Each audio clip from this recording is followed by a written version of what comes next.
What's going on, guys? We are now in day 3 of the NFL free agency, and as I've talked about before, wide receiver is one of the deeper positions in this year's free agent class, but teams have wasted no time now in the first couple of days to sign the best available free agent wide receivers, along with a big trade we all know about. The Dolphins traded Brandon Marshall to the Chicago Bears for 2 third-round picks, and this changes a little bit of what I was talking about with Peyton Manning going to the Dolphins, because I talked about him going there with Brandon Marshall, recruiting Reggie Wayne, and Reggie Wayne is staying in Indianapolis. He re-signed with the Colts, and that's definitely going to help Andrew Luck, and I want to talk about that in a future video. But the Tampa Bay Buccaneers have made some of the biggest splashes already in free agency, having signed Vincent Jackson, Carl Nix, and Eric Wright.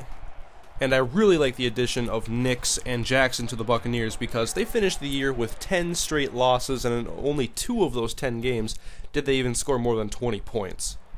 So it's obvious they had to improve their offense. They were 30th in rush yards, and they add Carl Nix to their offensive line, 16th in pass yards, and they add a great number 1 receiver, Vincent Jackson. But back to the Bears and their trade for Brandon Marshall.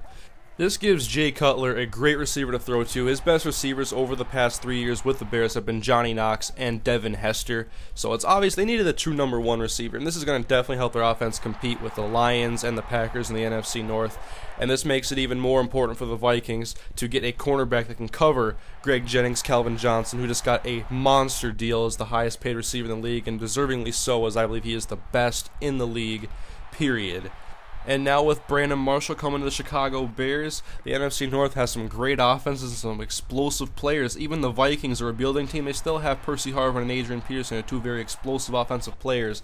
But Minnesota is going to be rebuilding, and it's mainly going to be focused on the Bears, Lions, and Packers now. Those 3 offenses. It's going to be fun to watch. And then the Redskins have also made some moves. Obviously, we've all heard about the trade with them and the St. Louis Rams for the number 2 pick, which they will likely use to draft Robert Griffin III.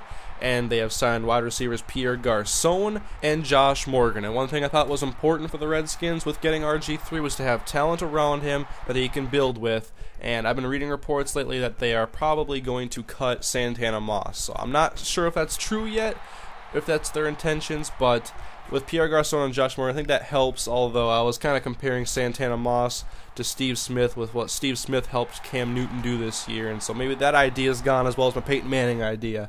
But the Redskins, they get 2 receivers. Other free agent moves around the league with wide receivers.